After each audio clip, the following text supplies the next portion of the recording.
fourthmanproductions.com. Fourth Man Productions. Get on the Twitter, contact, hey, Johnny, it's me. You give me a lift, we stay in touch, okay? Sounds good. The fourthmanproductions.com. Awesome. Okay, Josh, have fun in there. Thanks. Don't fall in love with the gym.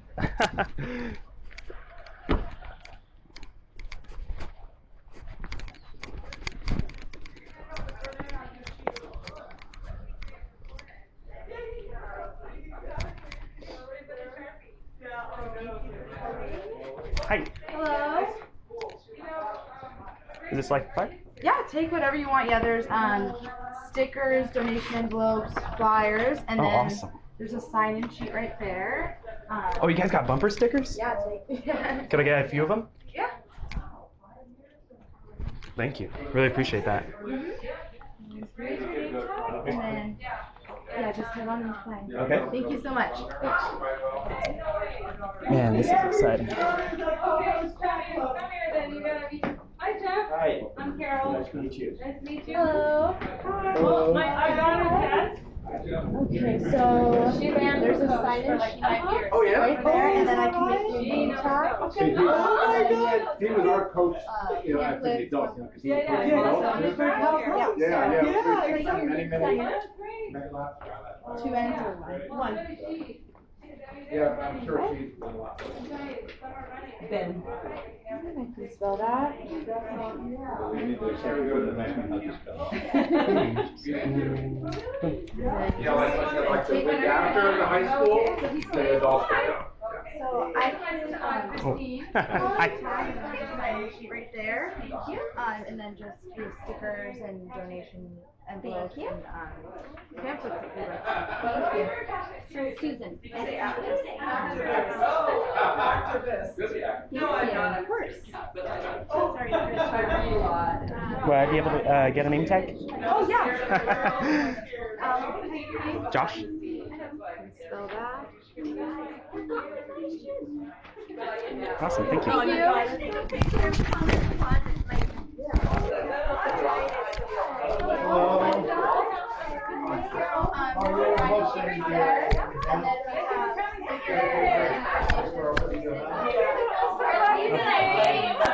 Thank you.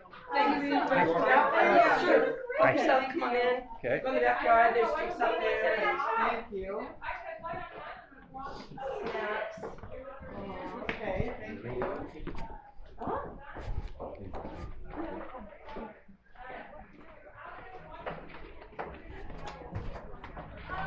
Oh, wow, that's beautiful. The runner then? Not Coach Sumner or... No, that's the boy. Oh, Hannah? Yeah. No, you're the, I went the to campaign. Yeah. So I work, yeah. Hello? You're not from here and didn't go to the same school. Oh. I'm not from Orange. I'm from LA. 1 second. Yeah. Hello? That's you to drive all the way down here? Yeah, I'm like Eastern LA.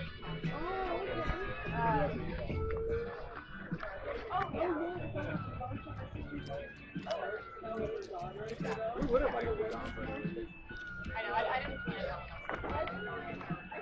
Maybe that'll get it down.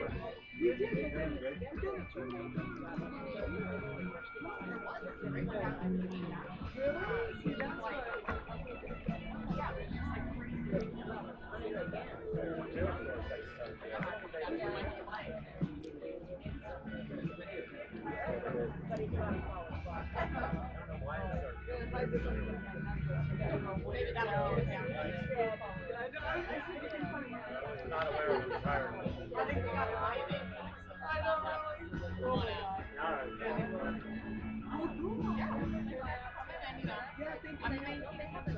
Okay, so when we go to Not necessarily. We're our consultants. We have consultants running the campaign. I'm just here mainly the side and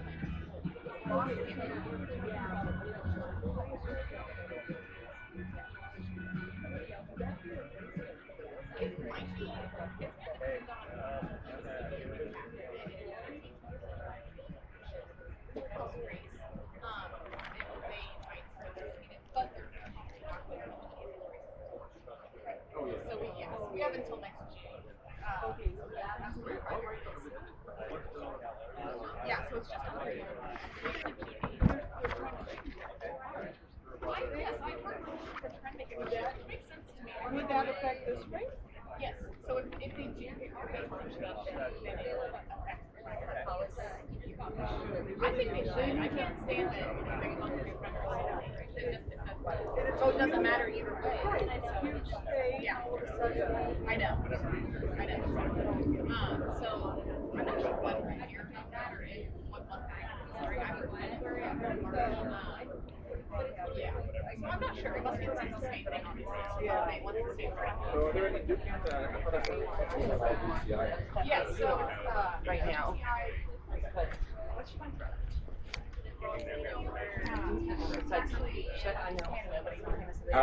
Hello. Sorry about that. Doing pretty good. Nice to meet you, Jerry. Gary. Yeah, no, it's all right. Thanks for coming. Thank you for having me.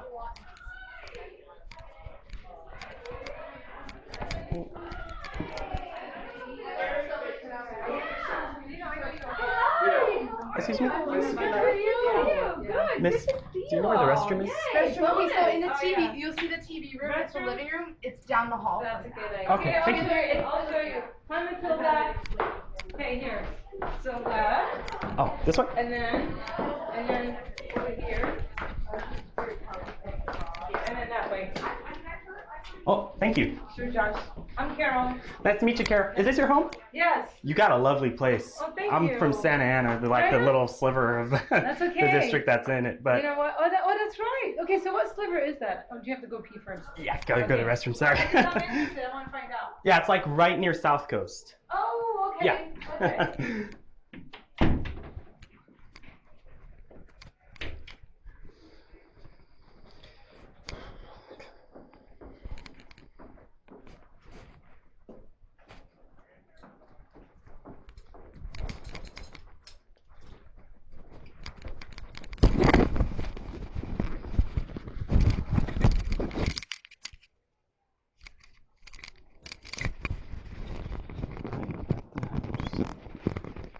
Let's go.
Working people who are doing all Which is what's Mimi? Yeah. So are you going to go down a day and then one? Hey, sorry about that. What's up? Grab some water. Yeah, but I saw the Ben came first and then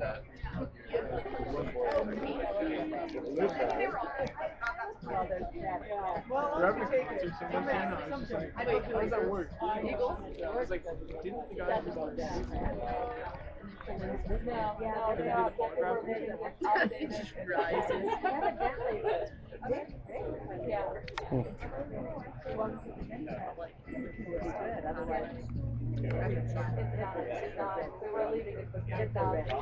Ah, dang it. was, but it was 48.51 when I left. It was 66%. No, what about this environment? No. Yeah. But that doesn't make sense. That's 6% okay.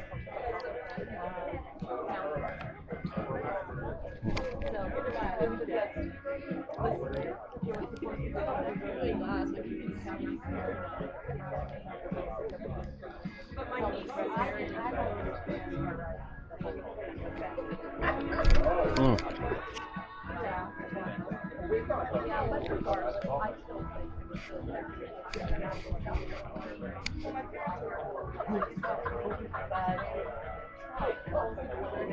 Let it go.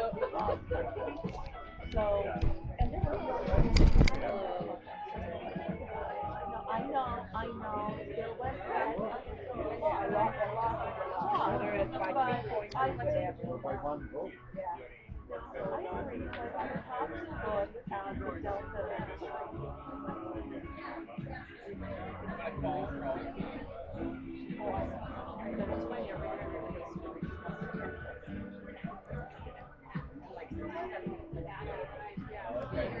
We were like, she disappeared. Yeah. So I just have to, that's what I'm just going to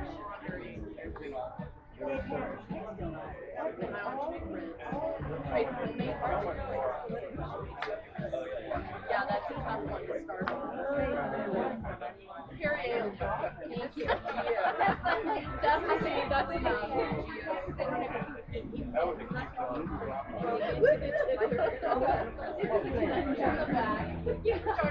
Right. What are you doing?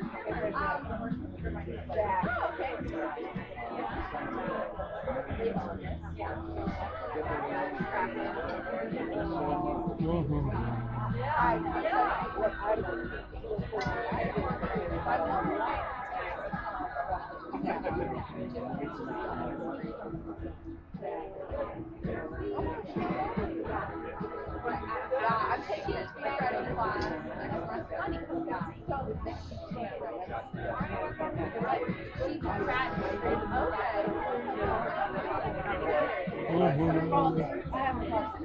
I'll get it down. Ow.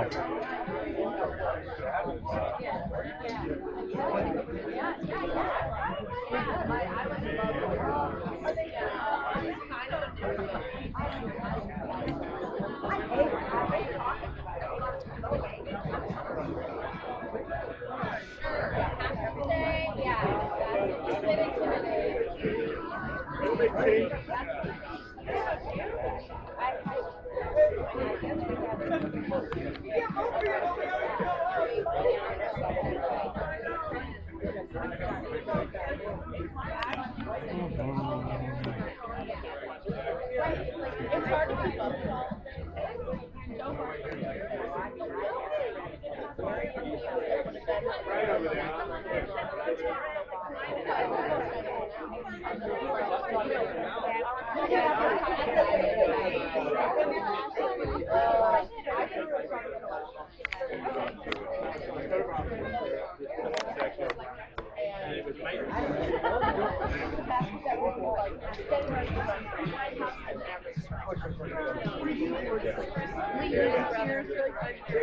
Oh, so you bagged on her? I ran to the White House. They couldn't do it.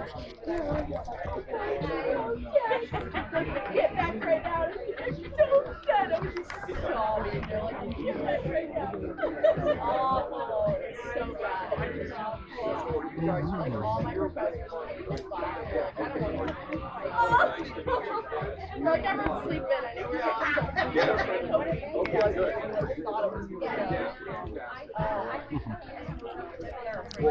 all I stayed up late, but I still, when I woke up, I was like, for 1 second, and then I was like, this is real. I checked my phone, and I checked one check. It's a nightmare. It's a fucking nightmare.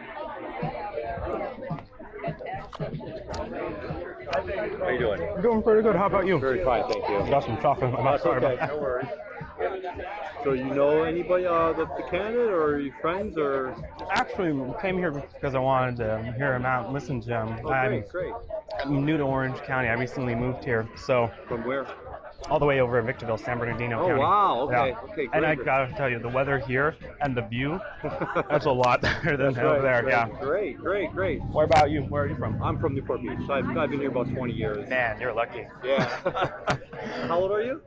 I'm just 18. I go over to OCC. Awesome. Well, my son has just turned 18. He wanted to be here. And you've got senior graduation type activities, so he wants to get politically active. Yeah, so, I mean, now's the time to do it, especially in Orange County with everything going on. The tides are turning. Yeah, and he's like, well, he wanted to come, and well, probably won't be anybody, just a bunch of old people. And I go, so I'm looking around, going, no, that's not really true. So it's good to see you. I'm glad you're getting involved. Well, Democratic Party's the party of the youth. Yeah. Well, so they say. What are you studying at OCC? Political science, and probably going to do business administration too. Yeah, my son's going to political science too. Oh, cool. He's going to UCSD. Oh, that's a great school. Yeah. That's where I hope to transfer over to. Yeah. He's excited about it. I never really knew much about it until he actually got in. I'm like, okay, what is this school? Well, that's like really close to the water too. Yeah, right. La Jolla. Yeah. Well, good for you. Good to see you getting involved. Trying to. We'll see what this turns out to be, but it'll be a tough road to hoe for him. Well, things are changing. They are changing. I just was a little late. I was watching the results in Georgia. How's it going? It's tight. Handle is like up by about 3 points. But it's close. So we'll see how that unfolds. Well, fingers crossed. Yeah. Even if not, it's sending a big message. Yeah. Across the bound.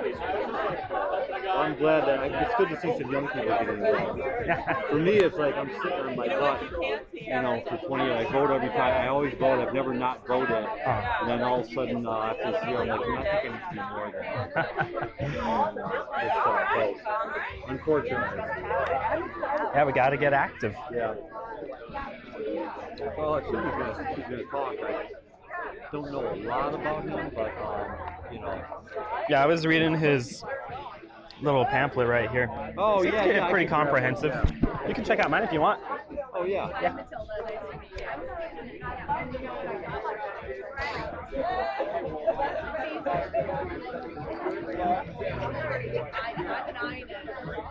almost ready to go into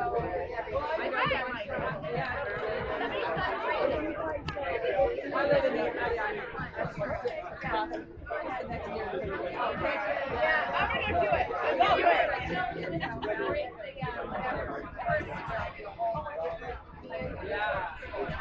I'm going to be brave with you. Doing it. Someone's got to go in there.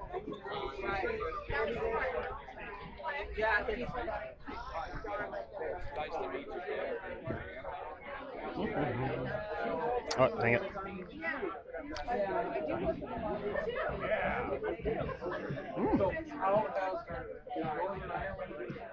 Somebody's got to start. Yeah. Really. That's it.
It's tough.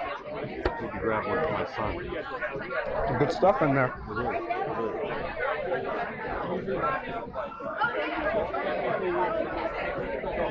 is.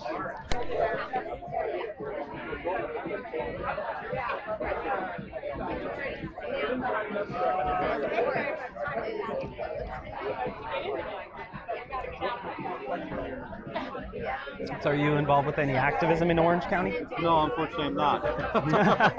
I'm like I said, I'm a sleeper. So, which I need to.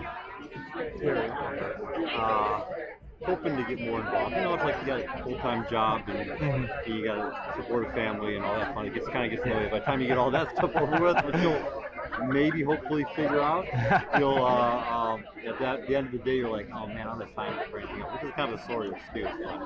I mean, I pretty much support all of my checkbook, for example. But you know, how about you? Any activism? Or? I'm trying to. My friend that told me about this, he's like with the Indivisible OC sort of thing going on. Yeah. So that's how I heard about I pinged that a little bit, and kind of somehow the communication seems to be not flowing very well. Yeah, they didn't seem to. I mean, they're kind of like, we'll just join. I reached out a couple times to say, hey, where are you guys meeting? And again, I'm not sure who's manning the email, but they're just pretty spot. Yeah, I think it's just because they don't want any like GOP spies going in. That's true. Yeah, I never thought about that. That's possible.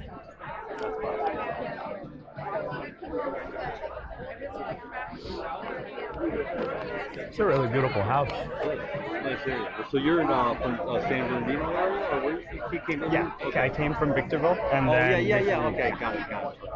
It's a nice move. Yeah, you're telling me, especially just as summer's coming around. Yeah, you're gonna have fun. You should enjoy it. Yeah, I'm super excited. There's so much to do down here in Orange County during the summer. Yeah. So I've been here about 22 years. I'm originally from Detroit, Michigan, and so always lived in Costa Mesa, Newport Beach. And both my kids, an 18-year-old and a 14-year-old, and I would tell them, you don't know how lucky you are. You can ride your bike to the beach every day. Yeah. And so, talk about moving inland. I'm like, how do I want to move inland? I'm like, seriously. I'm close to the water. You don't want to move away from the water. Yeah, exactly. And as far as my job, I can work anywhere. I work at home, so my job lets me work anywhere. I can work anywhere in the country. It's nice. Wow. So I work remotely. Oh my God, where would I work if I didn't work here? Yeah. Where would I live if I didn't live here? Yeah. What do you do for a living? Healthcare analytics. Oh wow! Yeah. So you're like someone who checks out like prices or something, or? No, we have a platform. We actually sell it. So we actually it's a platform that does all kinds of analytics for insurance companies, employer groups, and people who want to look at population health management. Okay. So where's the riskiest populations? How can you reduce costs? For health insurance companies, how do we set our premiums to make money and to things like that. So it's that's why healthcare is I'm pretty passionate about that. Yeah. About looking at I have lots of debates with people. I work with healthcare data all the time. Yeah. I see the numbers. I see, what we can do with it. And I don't. It makes no sense that we're not single payer. Yeah. It has nothing to do. It's not partisan in my opinion. It's all numbers. No, yeah. It's just numbers and efficiency of delivering care. When you think about it, it's not. It shouldn't be a Republican or a Democrat issue. It's an American issue. I think that's something anyone can get behind. The company we work for, really they're actuaries. The company is a actuarial consulting firm.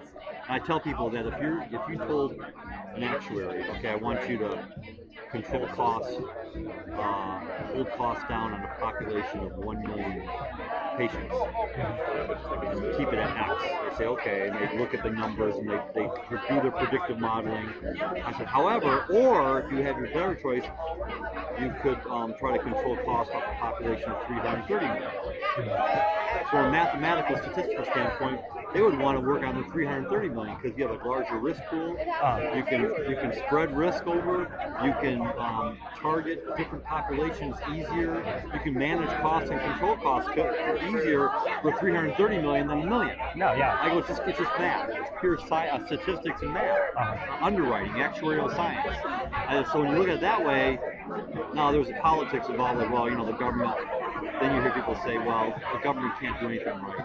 And I'll say, well, I go, if you look at Medicare versus any commercial insurance company, for every dollar that Medicare spends, they spend 1.7 cents on administrative costs.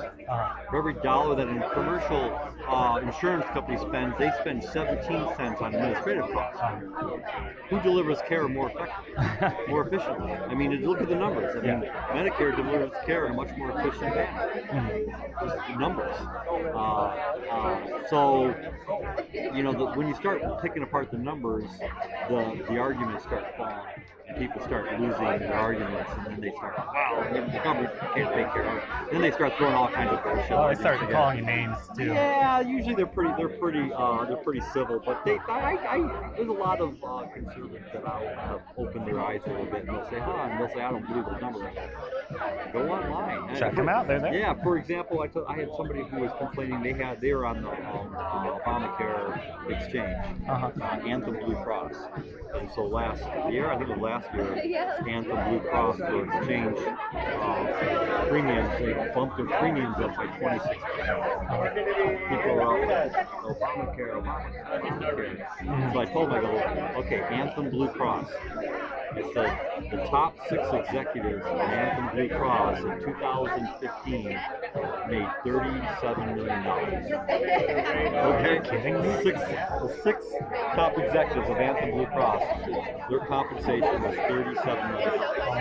The premiums went up 26%. You really blaming Obamacare? Yeah. Really? And so, oh my gosh.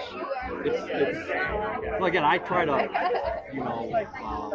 as progressive and liberal as I am, I also try to listen to kind of common sense and rational reason. But, I've heard some arguments, not necessarily on healthcare, but on other issues, on non-progressive agenda. I've listened to them. I understand where you're coming from. Give me some rational numbers and statistics or rationale. Trickle down doesn't work. It never has. I mean, again, it's the numbers that show now. Look what just happened in Kansas. Kansas basically gutted, the whole tax cuts and everything because it was devastating their economy. No, yeah, exactly. You look like a state of Kansas. Yeah. They shouldn't be doing stuff like that in the first place. So again, I'll listen to reasonable, rational discussions about it. And then make a critical decision. You don't critically think anymore. It's true. He's probably thinking that you're my son.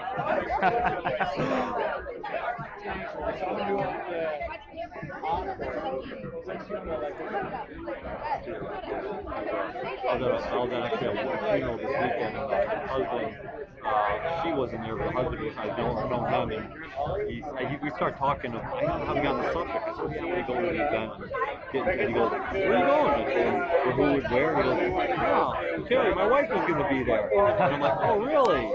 And he goes, and he's Democrat, he's more of a conservative Democrat. He goes, oh my gosh, since 2000, November 6th, I've been listening to MSNBC nonstop. I gotta see it all. He's kind of like had enough of it.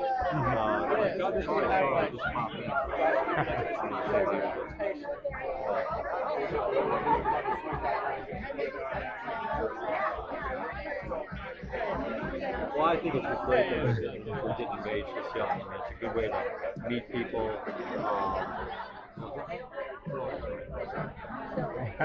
Sounds good.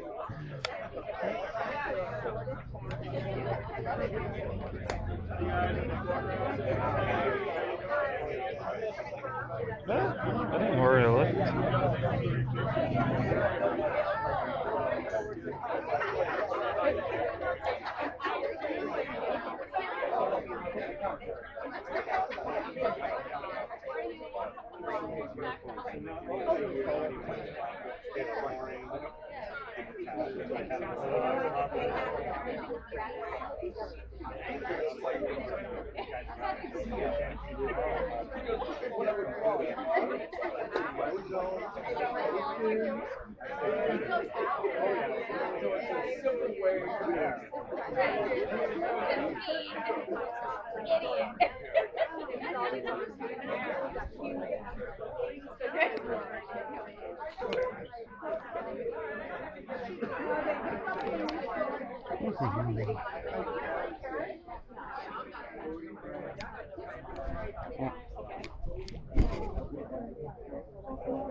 There we go.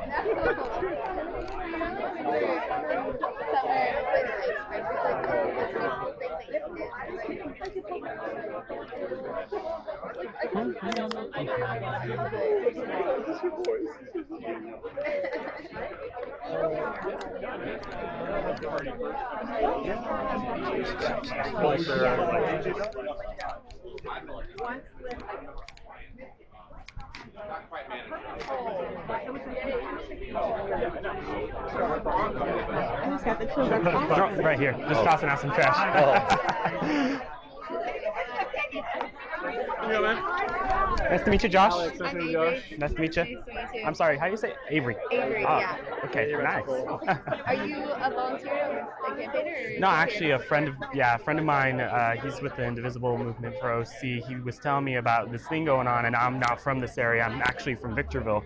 Recently moved down here, and I'm tired of everything that's going on, and I want to hear this guy out so that way I'm informed since I'm a new constituent. That's really cool. So your friend just told you about it? Yeah, he just told me about it. I was like, hey, you should go if you're available. Word of mouth, never underestimate it. I feel like a lot of No, yeah. Yeah, but it seems like you're pretty engaged or aware of it. Like Yeah, word you of have to be mouth, in the- if you have to be receiving. So. But open minds. Yeah. I listened to all the, I think there's like audio recordings of in the last election of all the, I don't really know how congressmen or different levels. And usually I just like tick where, but I listen to all, I like audio and I listen to all of them. I for like the local elections, I tried to be an Oh, I see. Yeah, you told me. It was like the best way to do your research. Yeah, I still remember. Is it weird to know? I'm not as proactive as Well, no, my friend's more proactive than me. I just follow the news every now and then and see what's going on. And when you find someone who like talks about the issues in a way that's meaningful and resonates with you, then I mean, that's all you need. No, yeah, exactly. I mean, you just gotta vote for what you believe in. So, Cut out all that other bullshit. Like, oh, I'm the best. This and that. Like, well, it's like when they get stiff and all robotic and just using the Exactly. talking Like, points. hey, like, No, just yeah. Another one of those. Exactly. Throw a snowball on them. I haven't want to go. I was Come talking about on. climate change. You Are guys you all I got registered the to vote? I am Yeah. recently. Good. Absolutely. How old are you guys? I'm 24. Oh, good, Yeah. good, okay. I've been registered for a while. Wait, is it 18 again? Yeah. Yeah. And where are you from? Australia originally, but I've lived here for 6 years. Oh, cool. Good, good, good. I voted in Santa Monica. I'm a recent. I just was telling Josh, it's good to see the young blood. Yeah, we need the young blood. I think so Definitely. too. Get people. I mean, that's where the energy is. That's where. what's the thing, I know. And people want to hear people like my dad talk because he expresses the issues that we care about. That's your dad? Yeah. Oh, okay. Oh, cool. Better be registered. No, I will be voting. Good for you. Well, it's great to But I see you. agree. That's awesome. People are like, we need people like him. Yeah. Well, my son, he just turned 18. I was telling Josh, and he wanted to be here, but he's going through graduation stuff from school, and he's going to UCSD in political science. So he really wants to get so involved and engaged. Is he going to volunteer to help out? Oh yeah, he wants to. So I mean, I That'd be said good. he was really bummed. I said, you know what? There's gonna be more of these Yeah, events. there's It's still plenty of early on. opportunities. I go, so I'll go It's there. so early. He's got to get another year. Exactly. I told And him. now is like not really the fun part anyway. No, It's this is- mostly raising awareness and money. Exactly. So I told him, I said, you Part of know, it. It's huge. yeah. Once you get down to like the neck and Yeah, neck, you get the primary Yeah. season, then it gets really heated. So I told him, like, what you need to do is you need to develop a social media campaign. Yeah. targets Mm-hmm. the young vote. Yep. And that's really your niche. Even if it's not about this particular campaign, but just to generate a conversation about Right. what this district. Well, he has all of his accounts, and I've looked at him, and he's one that speaks out and is not really afraid what he's. And sometimes a little bit too much. You know? Right, right. That's the. I go, you got to tone it down a little bit if you want little to keep brother's people. like Yeah, he tends to be way too progressive sometimes, even more so than I am, which is not a bad thing. But Right. I go, you're gonna. I'm told you now, son. Now stop learning from me. Yeah. I go, that communist You can't flag help it. probably a problem. You know, so. But well, he's going to political science, but he wants to be a stand-up comedian, and so his They heroes. complement each other. Oh, Yeah, they do. it does. I mean, his hero is like Jon Stewart and Colbert, all these Trevor kind of Noah. people. Yeah, those. Trevor Noah's great. I Yeah, he love follows them like religiously, so it is a good combination. So this is good practice for him to Yeah, it's like kind of get up. it's people skills. It is. It really. I go. Being a comedian is one of the hardest things I think to do. Yeah, They're all stand up smart. there and Yeah. what makes me so nervous? Have you watched HBO specials? And Oh stuff? yeah. When they sometimes show the camera angle from the stage, Yeah. and you'll see some of the people in the front row that are just like, I'm just like, Right. because in the back you hear laughing, you're like, oh, that looks fun. Yeah. But like up there, it's like a bunch of people who are unimpressed. Not everybody is laughing. No, yeah. You gotta like ignore them. Just You're like, putting your whole soul out there on the stage. So anyway, it's good to see. Because he was saying, well, there's probably not going to be any young people there. I'm like, so I have to come back and say, no, there's enough like you're young taking people some there. selfies. I'm surprised Yeah. too. The first event I went to, I was thinking the same thing. And then, Yeah, good, like, good. that guy Joe showed up, and I was like, another young face. He had just gotten out of school or something. It's great. I know. Yeah. So he's from, I mean, you guys are from Laguna Niguel or Laguna Beach? Laguna Beach. Okay, Yeah. cool. It's That's Emerald beautiful Bay. over there. Yeah, it's like basically borderline Newport. Okay, awesome. It is really cool. Yeah, I like Woods Cove over there. That's a great Woods spot. Cove? Yeah, Woods I've Cove. never It's like in a neighborhood area. My friend's taken me there a couple of times, and it's just super awesome. You take On the coast or more inland? no, it's on the coast. So if you look up Woods Cove, it's going to take you to this residential area. There's not really any public parking. It's just parking on the streets where you find it.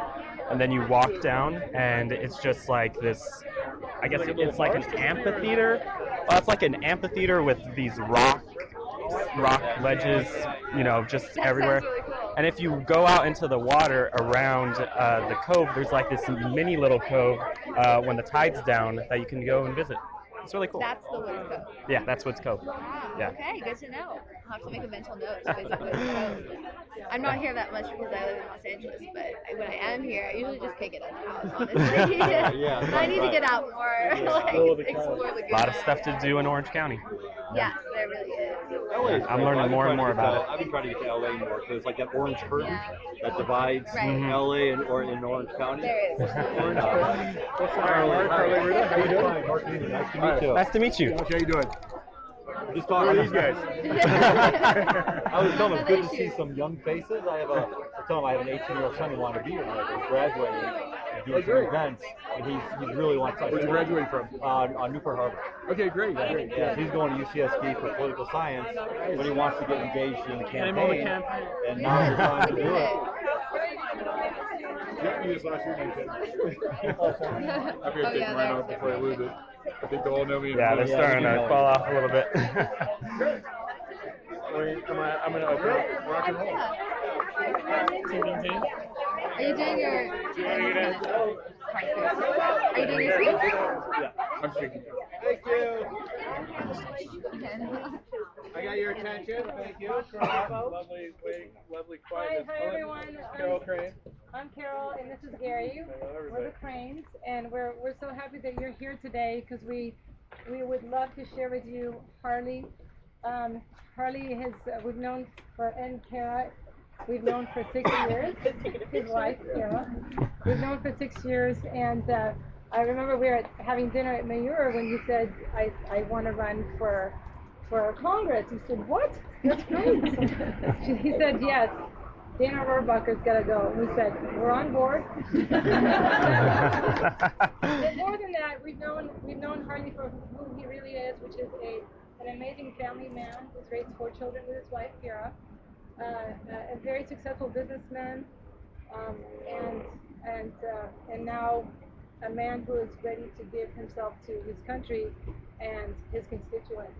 And so that right there says a lot about Harley, although of course you can learn more about him personally or on his website, but today you can also get a chance to ask him questions after he himself tells you a few things about him and his passion. Harley? Carol, Gary, thank you. One more thing. Today marks the longest day of the year, right? Oh yeah, summer solstice. Oh, cool. So I will only be speaking for an hour and a half. And it also marks 151 days and 10 hours that President Trump was sworn in.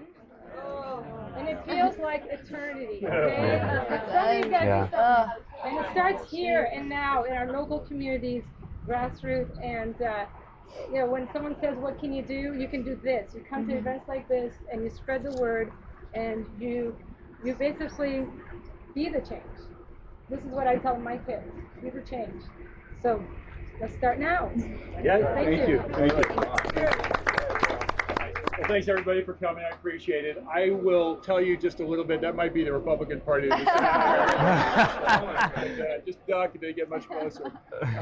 I'll tell you a little bit about myself and why I'm running, and maybe a few issues that I think are really important for me in this district, and I'll open it up for questions if that's okay. Great. So, as you heard, I'm Harley Rouda, and I am married to Kara. We just celebrated our 27th anniversary about a week ago, and we have 4 great kids. The best kid is here right now. Avery's here. That's our daughter. We have an older son, Trace, and Trace and Avery both graduated from Chapman. And then the next son down, Shay, just graduated from USC. And then our youngest son is at Berklee College of Music and is back for the summer with his 3 bandmates living in our basement while they work with on performing around Southern California and recording. So that's the family side. I was born and raised in Columbus, Ohio, and we. Yes? Seriously? Good. Okay. So born and raised in Columbus, Ohio. I was an attorney for quite some time, working with a large law firm there. My dad had a real estate company, and I had to work in the company growing up and thought I would never want to work there the rest of my life because he violated every child labor law growing up. And I eventually decided and understood that he didn't really have a succession plan in place. So I came in-house to the company as legal counsel and also recognized that the real estate industry was at a crossroads where there was an opportunity to, you either had to grow it or you're going to sell it. And so I'm kind of giving you guys a really fast story here. So in 2002, I orchestrated the roll-up of 14 companies, and we created the 4th largest residential real estate brokerage in the country. We did residential, commercial property management, mortgages, title, the whole 9 yards. Then we expanded into 20 other states. And hello, how you doing? I'm Harley. Bob and Linda. We expanded into 20 other states and eventually sold our franchise arm to a company called Brookfield. You've probably heard of Brookfield Homes. That's one of their many companies. And our company was called Real Living. And we sold to Brookfield. Brookfield had bought the GMAC real estate network the year before. So I came on board and merged about 7,000 8,000 GMAC agents and franchises into the Real Living network. And we were about 10,000 agents across the U.S. And then we sold it to Berkshire Hathaway a couple years later. And so I was kind of getting bored, I think, a little bit, but actually Kara was. I got to move to California. We did get to move to California. That was the best part. The only complaint about moving to California is not moving here soon, but we've been here about 8 or 9 years now. November was a watershed event for all of us. I was actually on the East Coast on business. I thought Hillary had won. I woke up at 4 o'clock in the morning, and CNN was still on, and a very different world. And that world continues to be very different every single day. And like all of you, or many of you, you were probably very enraged at first with that outcome. Like, how could this even be? How can we live in this world that can elect somebody as flawed as Donald Trump? And I felt the same. And after experiencing Dana Rohrabacher for all the years that we've been here, it just felt like I thought he was the anomaly, and all of a sudden it felt like, no, this is there's too many people in our country who are trying to take our country in a direction that is completely contrary to how I feel, how I believe, how we raised our children. So I got a little bit drafted by activists saying you should run for Congress because I have been interested in public office in the past. And initially, I wasn't sure. It's like, why me? But apparently, the business background is a good fit for the 48th district, which I think it is. But I really was concerned about stepping on anybody's toes. I assumed the Democratic Party of Orange County had somebody sitting on the bench that they were ready to run, and that wasn't the case. In fact, they encouraged me to run. I said, okay. Met with the wife, the kids, and made the decision to run. I also assumed they'd have a playbook they'd give me and say, here's what you do. But as Will Rogers said, I don't belong to an organized party. I'm a Democrat. So we kind of had to figure it out as we went along. But we are off to a fabulous start. We have. I don't keep a lot of secrets on this stuff because I'm learning, so I'll just share it. We've raised over $300,000, which is 3 times as much as the previous candidate raised in 2016 over an 18-month period. And that's important because the only way we're going to get rid of Dana Rohrabacher is raise enough money to expose his voting record and his positions to the entire voting population of the 48th district. In addition, get name recognition out there. So we've got a full team in place. You've probably met some of the team when you're walking in. We've got Joe and Catherine here. We got Hannah is actually working out too. Hannah Crane. She's interning for the campaign as well. We've got over 400 volunteers. We've got 49 and 50 precinct captains. We have all the aspects of the typical campaign hired in place and working, which is great because that's what we're going to need to win this. We also have the numbers are compelling as well. I did not take this on because I was looking for a job. Honestly, it's the last thing. I'm doing this because I believe the country needs folks to step forward. And you guys being here, this is exactly what you're doing. You're stepping forward. I actually I'm just the guy out front, but it's everyone here. It's the 400 volunteers. It's the support of everybody across the district that's going to make the difference in us being the change we want to see and getting moderate, progressive individuals in office and getting folks that are behind the Trump agenda out of office sooner than later. So let me just talk then about a few issues I think are really, really important to this district. And not just this district, to the country and the world. And first and foremost, at the top of the list is climate change and global warming. This is an insidious issue because as we all know, the amount of change is very difficult to even measure on a day-to-day basis. It's the cumulative change that takes place over years and years that can cause huge issues, not just here in the 48th, not just in the United States, but worldwide.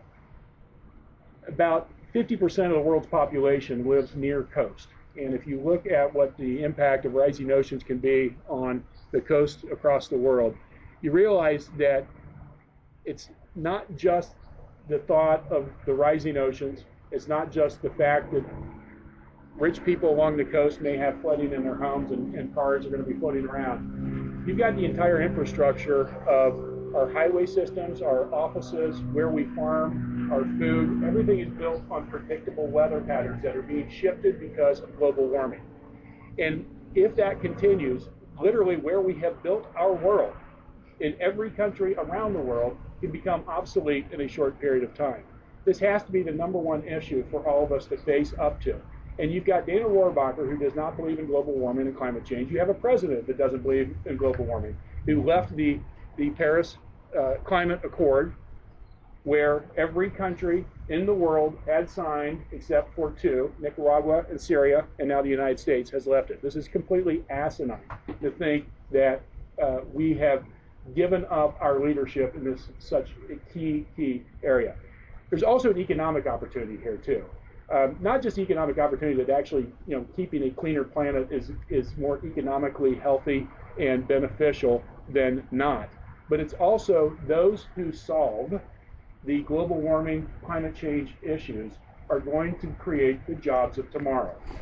And there's no place in the world, in my opinion, better suited than Southern California to be the hallmark of clean tech and clean energy. And one of the things I think is so important as a congressman for this district is to fight hard to bring federal dollars back here to support those types of initiatives. In fact, if I go around and ask you, what has Dana Rohrabacher done for the 48th district? It's usually crickets. I mean, people can't really recall anything that's important. And certainly when I get elected, that's going to be one of the key things we're going to drive, is to make Southern California, again, a hallmark of economic opportunity for clean tech and clean energy. Second issue I want to talk about is healthcare. And I think we all know what's going on in the Senate right now behind closed doors. And, well, we don't know what's going on behind closed doors. There's the problem. And let me just share with you a little bit of background on healthcare, because I think this is really important to understand it in the context of why what's trying to be solved there is completely the wrong direction. There's roughly 200 countries in the world. Of those 200 countries, 40 of them are considered industrialized, developed countries. Of those 40 countries, 39 of them have universal health care. Only one country does not have universal health care. Guess who? The United States of America. Of those 39 countries who have universal health care, they follow one of three models typically. One is what's called the Beveridge model. It was developed in England. It is where the government owns the hospitals, and the doctors and nurses work for the government, and everybody has health care coverage. The second model is the Bismarck model. It was started in Germany. It is the employer-employee funded model. That's how they fund the insurance. But the way which we're very familiar with, right? But it's very different from the way the United States does it in two key aspects. While that's the funding mechanism, everybody is covered in the country, not just the employees and employers. And in addition, the insurance companies, the underwriters, are not for-profit rather than for-profit here. And then the third model is a national model, very similar to what Canada does, and I believe South Korea and Taiwan as well as some other countries. And then there's a fourth model, and that is no model at all. That's where you don't have insurance. You pay for medical care when you show up at a doctor, if you can find a doctor, or if you can afford the medical care. And if you can't afford the medical care, you barter. And if you can't barter, you have no care. So in the United States, we actually have all four models. We have the British model, which is what Veterans Administration and Affairs is, where it's government-owned hospitals and the employees work for the government. We have the Bismarck German model. We have our employer-employee, right?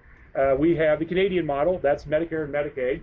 And unfortunately, we also have a model for 15 to 30 million Americans, which is no insurance at all.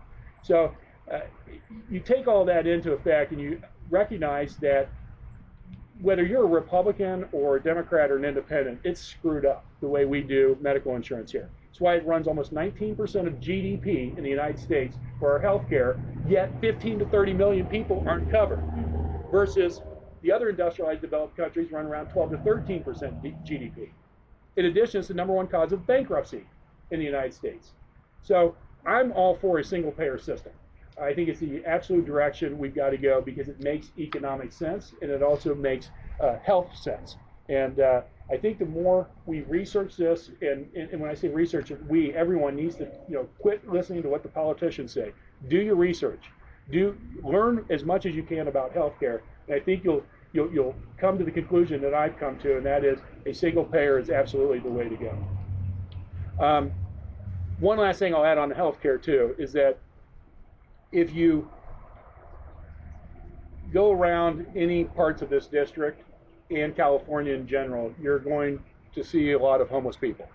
If you go over to Santa Ana and the river there and see the tent city, which changes sides on the river on occasion, depending on where the police tell them to move, but it's a horrible situation. Same thing if you go over by the courthouse in Santa Ana as well. You go downtown Laguna, and it doesn't matter where you go. We've got a real problem here, and that problem is driven in part by healthcare issues.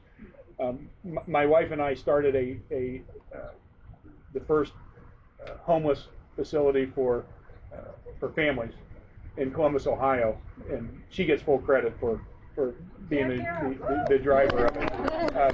But it's an issue that's near and dear to us, because for homeless families,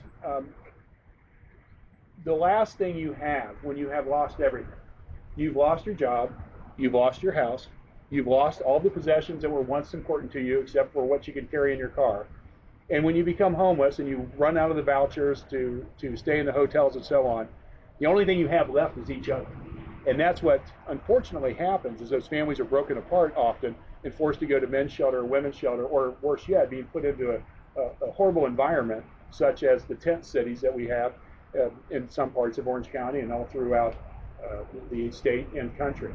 So addressing the homeless issue, addressing the healthcare issue would go a long way in addressing that part, and affordable housing is another piece of that, but we'll save that for another time. Then the third thing I want to talk about is rights.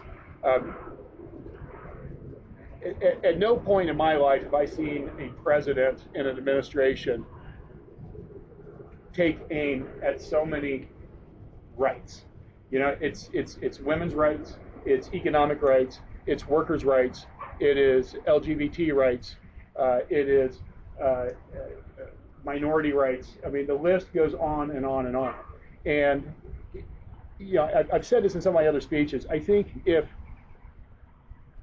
Mitt Romney was president, we would feel disappointed that our candidate didn't win. And we'd be disappointed that the agenda would not move forward as fast as we had hoped it would. But we wouldn't be standing here wondering why rights are being rolled back, why women are feeling like they just stepped back into the 1960s. And more than ever, we have to fight as a group. And again, it's rights for all. It's not just one issue or one minority. It is, as a whole, human rights has to be pushed forward collectively by all of us. We need to stand firm, stand solid, and fight the alt-right agenda every step of the way. So I'm going to pause there. I feel like I'm on a soapbox here preaching, but and I know I'm preaching to the choir too, which is always easier. But with that, I'll just open it up and take any questions you have. Anything's fair game. Yes? I have one question. You said you've raised $300,000 so far for your campaign. Any idea what Rohrbacher has in his coffers? Yes. Yeah. So all this stuff is public. So the Federal Election Commission, once you raise $5,000, you have to file $5,000 of other people's money. And so every quarter, calendar quarter, every politician and candidate has to report what they have, what they've raised that quarter, and what they have was cash on hand, COH, cash on hand. And Rohrbacher at the end of the last quarter had $200,000, $10,000 cash on hand. Did not do a lot of fundraising the previous quarter. And candidly, what Rohrbacher has not had to raise money historically because we've not put a really well-funded good candidate against him. Doesn't mean we haven't had good candidates, but we haven't had a well-funded good candidate against him. This quarter ends in about 10 days, 8 days. Catherine will tell me because she's my finance manager who's always making me ask for money. So how many more days do I have for this quarter? Oh, we have 10 days. 10 days, 10 days. Pressure's on. That's why So- she has the envelopes down. Don't So line in your pocket. early July, the FEC will report all of this, and we'll know. My sense is Rohrbacher's back to raising money. Yes, I have a really basic question. What are the parameters of the 48th district? that's a great question. So what are the parameters of the 48? Well, I got to tell you, I didn't know before I ran. I just knew I was in it. But the parameters, basically, from going south to north, it's a little bit of Dana Point, very, very little. All the way Laguna Niguel, Laguna Beach, Newport, Huntington, right through Seal, ending at, not including Long Beach. The eastern boundaries of roughly the 73 and the 405. There's a little bit of bleed over into Fountain Valley and Westminster and A little bit of Santa Ana. Yeah, thank you. Yes, thank you. Last but not least. Yes. You said that the numbers are compelling, and I believe you for this race. We've seen that with the last campaign. But what are you doing, or who you're talking to assure us that there will be kind of one viable candidate instead of splitting the vote amongst the Democratic challengers? Yeah. Well, that's a legitimate concern. There are 5 Democrat candidates right now, and that really ends up being up to you to rally around what you believe is the best candidate. Because my biggest concern is that this is maybe going a little bit deeper. You guys should know this, though. There's a guy named Scott Baugh who believes he is the heir apparent to Rohrabacher's seat. Right. Yeah. And he has over $500,000 cash on hand that he's been sitting and waiting for Rohrabacher to retire. Right. So if the Democrats support 5 people or even 2 people, we run the risk that the Republicans will throw another person in, Scott Baugh, and get, because it's a jungle primary, whoever the 2 people who get the highest number of votes move forward to the general, regardless of party affiliation. So often in California, you will have 2 Democrats or 2 Republicans going to the general, and you know, the Republican Party's smart. If they see the vote being split among, you know, 3, 4, 5 Democrats, and they can throw a Republican in there, Scott Baugh, at the last minute, they'll theoretically the greatest opportunity in 28, 30 years to take down Rohrabacher, and we blow it because we don't get around one candidate. Yes. I worked a little bit on Sue Savory's campaign before, and one of the things that was so disappointing is the DCCC just wasn't there. No matter how many things we threw at them in terms of statistical information or hope or promise, what have you, are you in connection with the DCCC, and do you feel the love? Can you explain what the DCCC is? Yeah, the DCCC is the funding arm for congressional seats across the country. So what they do is they try to get everybody to give the money there, and then they decide where to put the money. They do not get involved pre-primary or through the primary. It is just the way they do it. I don't agree with it. So to your point, there's no love yet. You know, we talk to them, right? We keep them abreast of what we're doing. They're supportive, but not from a financial standpoint. What about the office? Do you have any knowledge about the office? Yeah, Kyle Lehman. Open up to Yeah, Kyle. I've met with Kyle numerous times. Yeah, He's the guy running when is it. that going to happen? Because that's It's right. open. It is. Yeah, in Irvine. Okay. Yeah, and they're staffing up, but there are a lot of things that should be going on that aren't, and but I just have to keep doing what I'm doing and do it best I can, and we'll win. Okay, good to know. Yes. What would you say to people, and I think there's a lot in this community that would say that voting for a Democrat is a bad investment, especially concerning their taxes? You're talking more from the Republican viewpoint? Yeah, I think just a lot of people in this community just jump to, I'm going to vote for a Republican because my taxes won't get raised. Yeah, you know, that one, the idea of taxes being raised, I think I wouldn't jump to that conclusion just because a Democrat's being elected. I'm certainly not for raising taxes. And I'm certainly not for cutting taxes at this point. You know, we're running a $400 billion annual deficit, and we have $19.5 trillion in accumulated deficit. I'm not for cutting taxes for anybody, certainly not the rich right now. In addition, if you look at the full tax consequences of, I actually had Joe do this work for me because I get these types of questions like, well, what is our tax brackets in relationship, our overall taxes in relationship to other countries? And surprisingly, you know, the United States cumulative taxes from all aspects, whether it's federal, state, local, and all the fees and this, that, gas taxes, you name it, we tend to run lower than those other 39 industrialized developed countries. So, you know, raising in income taxes at historical lows right now at the federal level.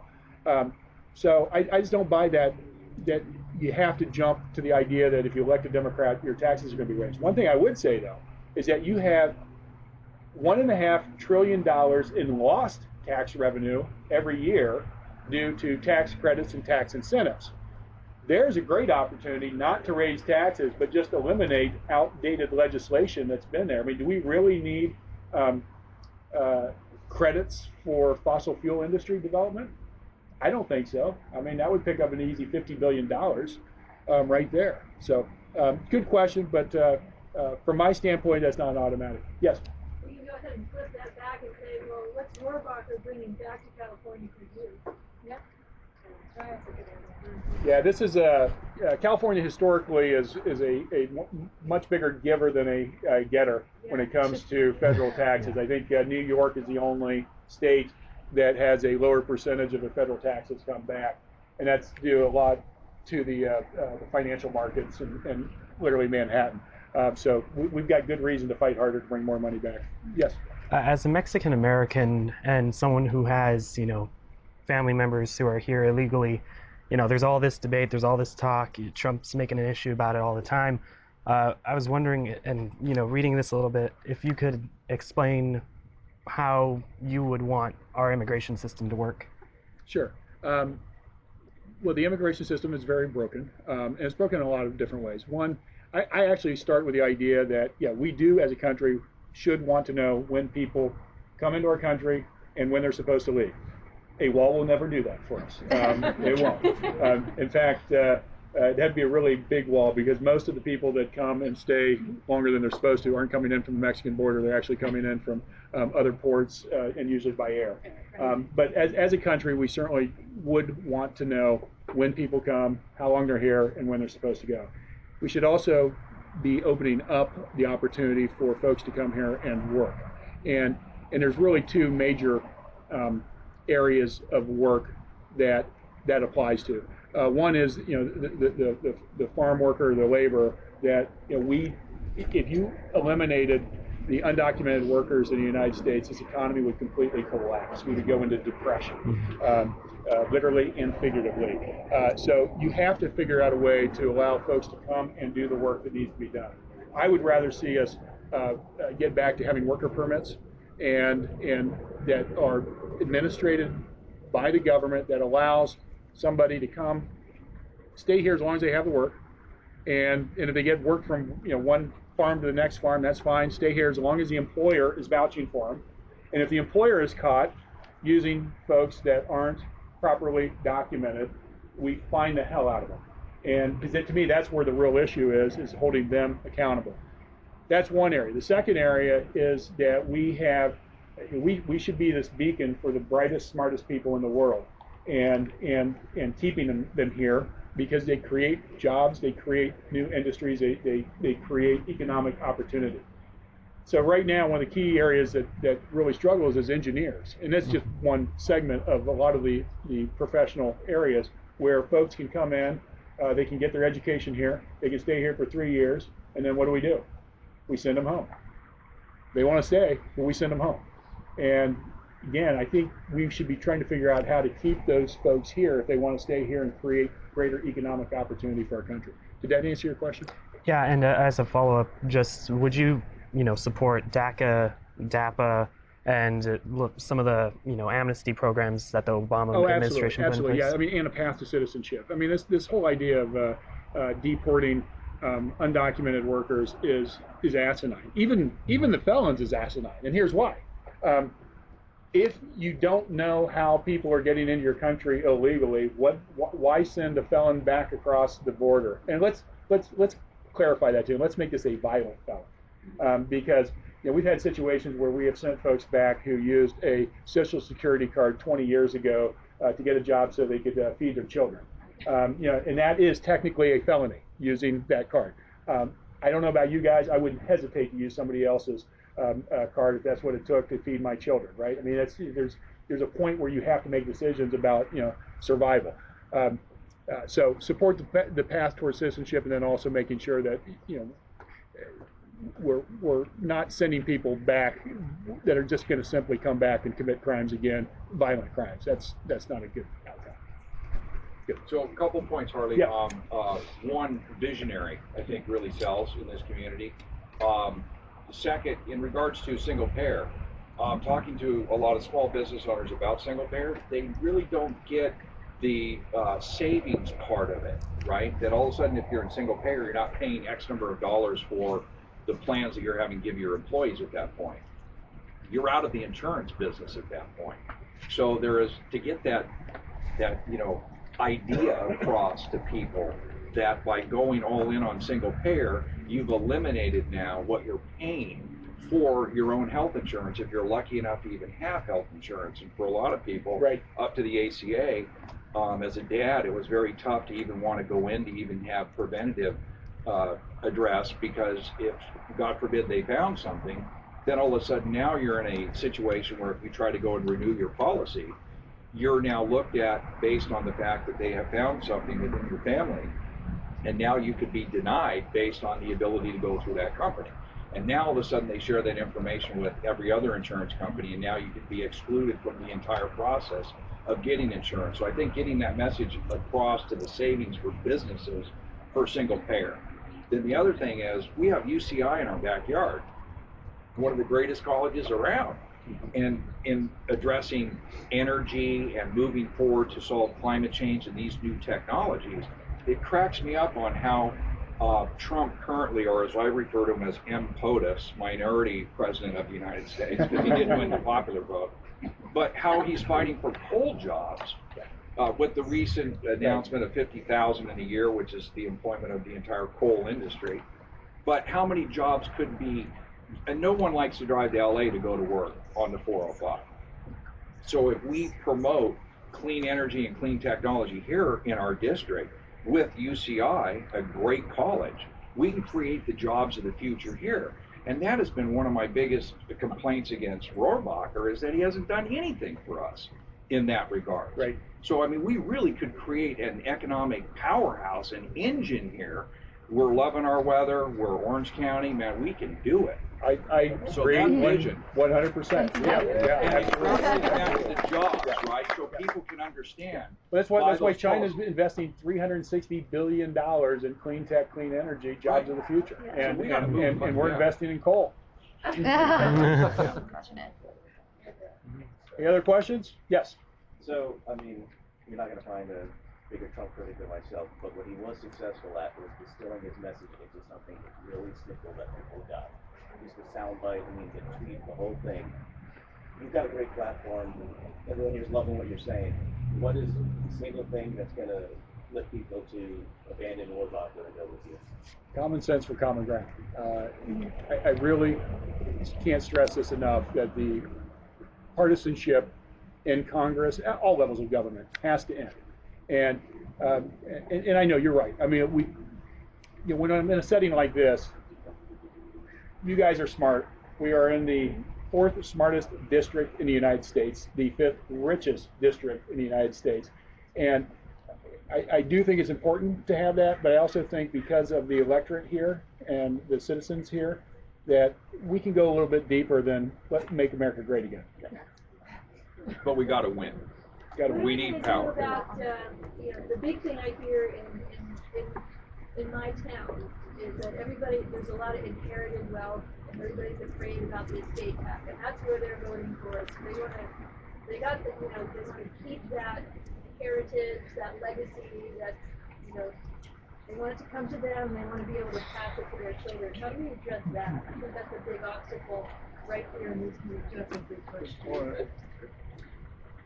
The 440 richest families in the United States have the cumulative wealth equal to the bottom 50% of the entire country. We talk about income inequality and wealth inequality. I think the wealth inequality is a much bigger issue than income inequality. And I don't have a problem with the current estate tax. There's the first 10 million passes tax-free, and after that, it gets taxed. And I don't have a problem with it. For those that have a problem with it, I would respectfully disagree. I feel like this country has given you such an opportunity to create that type of wealth, that if you are able to transfer the vast majority of it after taxes to your offspring or to whoever you want to give it to, what a great country we live in. Yes? Would you consider reducing the equivalency exemption? The equivalency exemption for estate tax? To raise. I don't know. I'm not keen on that, because you're trying to find the right balance of allowing family-owned businesses to pass without being taxed into oblivion or taxed into bankruptcy or taxed out of business. And what is the exact right number for that? I don't know.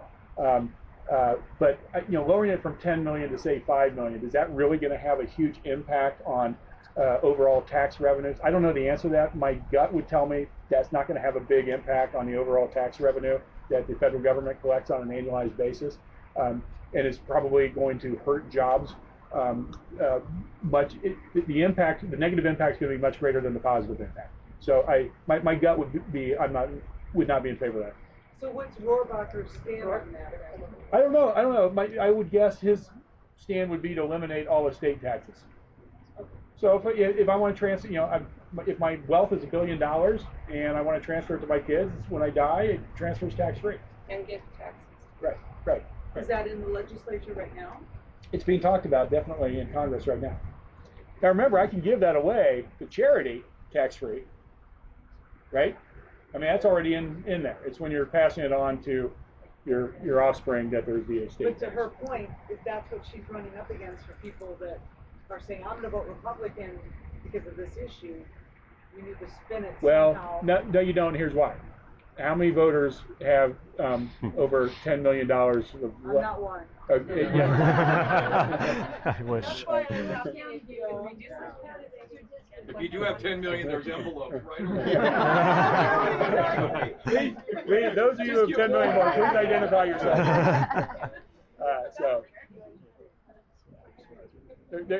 By the way, there's lots of other tax advantageous ways for high wealth, affluent individuals to transfer wealth through generation skipping trust and other trusts that allow them to avoid taxes. So, I mean, it doesn't bother Warren Buffett or Bill Gates who are giving 90% of their wealth. They made their pledge. Yep, the 50% pledge. Or Yeah. Zuckerberg, exactly. I think there was one other question. Yes.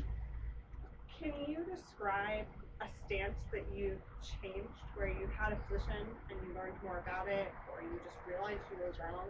Sure. And now you think differently? Gosh, lots, because I'm 50. How far back? I'm 55 years old. I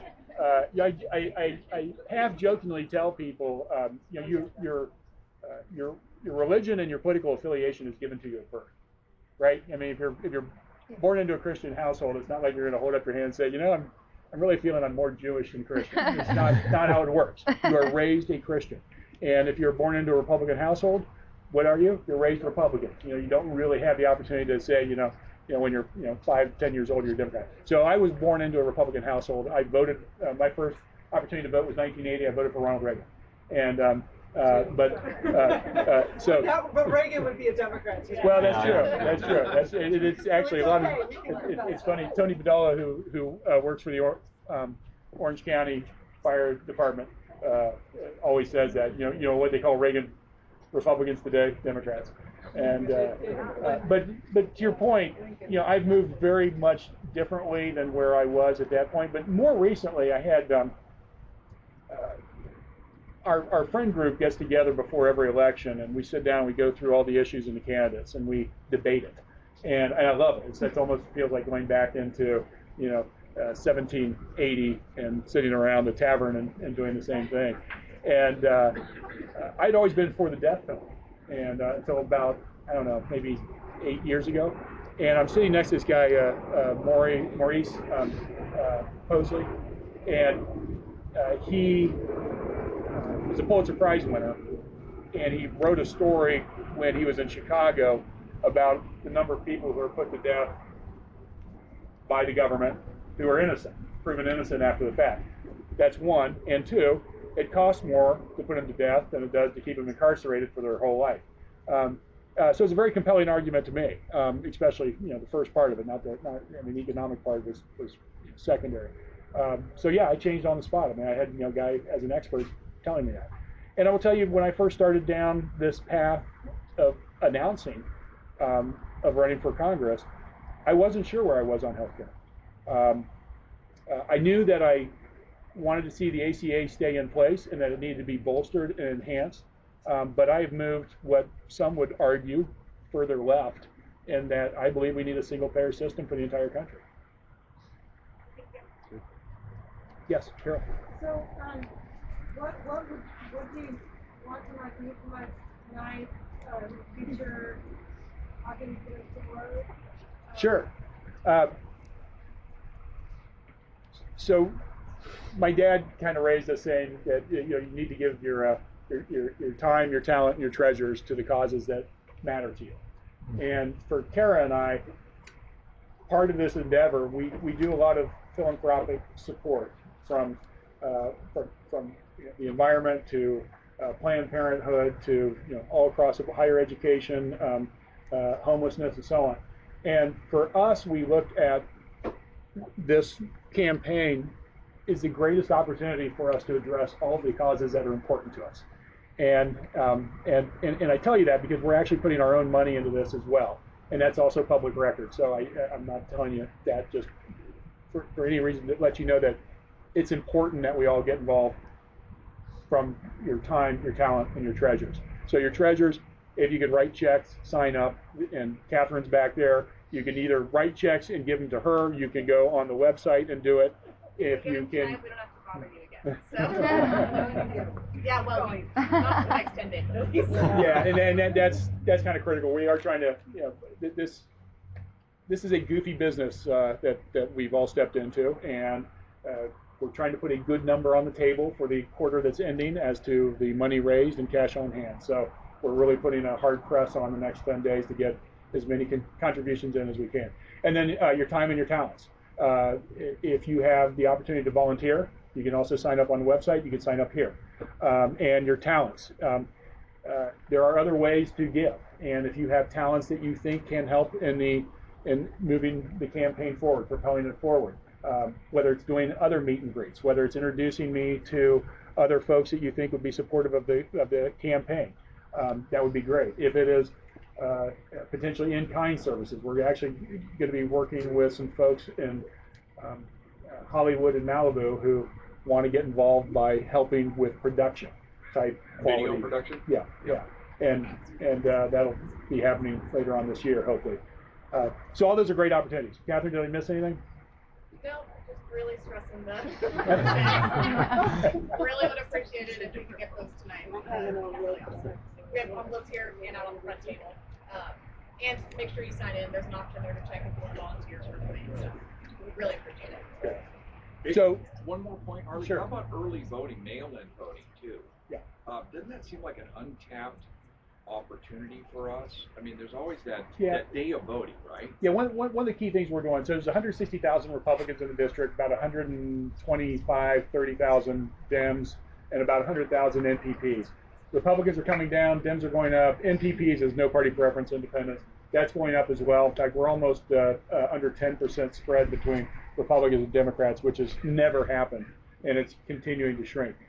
So part of our plan is actually doing voter registration. We're doing that right now. There's a lot of other groups doing it.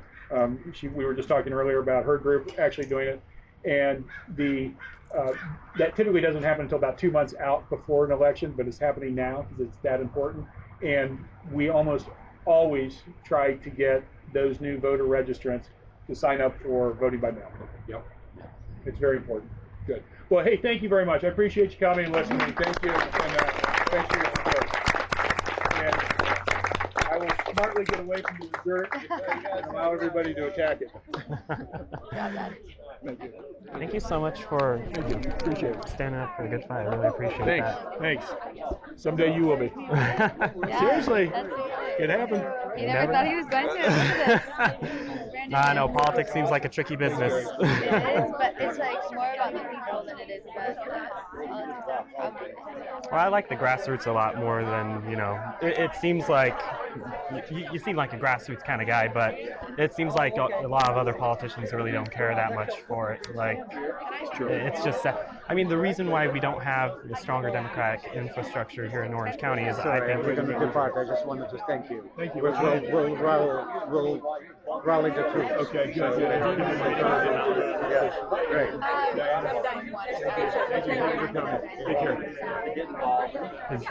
Just because, we've kind of neglected having more grassroots activism out there. I mean, with Indivisible and, the resistance, we've had more of that, but, True. Yeah. Well, we got it's great. All these groups are popping up, but we just got to keep them engaged and excited and I don't think that most working between now. We got a year. It's a year before the election. Have you been able to reach out with them? Because I know with all the... Oh yeah. I'm speaking 5 times a week to either stuff like this or going to Democratic clubs, candidate forums. OC Indivisible, they don't really do candidate get-togethers or stuff. They're just mostly online. But we've got several activists that are really active in that group that are on our team. Okay, awesome. It's good. Yeah, I got a friend in there. That's how I was able to find out about this. He said, "Oh, you should go." And I'm actually not from Orange County. I'm from Victorville, and I recently moved here, so that way I can, begin going to school and, going over to OCC right now, transfer it out to a 4-year eventually. And, I'm just. It makes me feel happy to see that we're having so much more activism in a place that, it's a Reagan country. Right. Yeah, the orange wall is coming down. I don't know why. No one should ever go there. All right. Thank you so much. All right, take care. I was back home, and I had another boyfriend I could have lived with. But I'm like, no, here you gotta. One that you were with at the time, or just one of the couple of guys? So, anyways, It was good meeting you guys. I'm not. You're on the first go away. Yeah. Sorry about that. Take it back.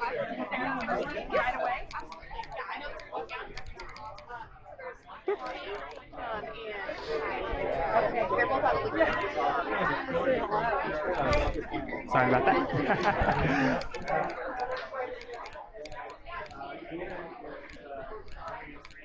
Oh. How's it going? It's going good. I really enjoyed it. Yeah, no, it was great. Yeah, it was awesome. Really What's it called? When do you guys begin actually doing campaign stuff, or has that already started? It's really small right now because the actual it's a year out. So no precinct walking or anything yet. Oh, I think actually we started doing that. Okay. I know there's a link to if you are interested in doing it. Yeah. There's on his website, right? Yeah, there's a link to they have different training sessions for it, and then once you go to one session, you can go out and do it. Okay, awesome. Because I was actually interested in doing it, but I can make it last Saturday to the training started on Saturday. But I know that there's a link on the website. Okay, awesome. So if you want to check that out, and then if you have any other questions, I bet you can email one of us. Yeah. Yeah, absolutely. Thanks so much. Of course. Yeah.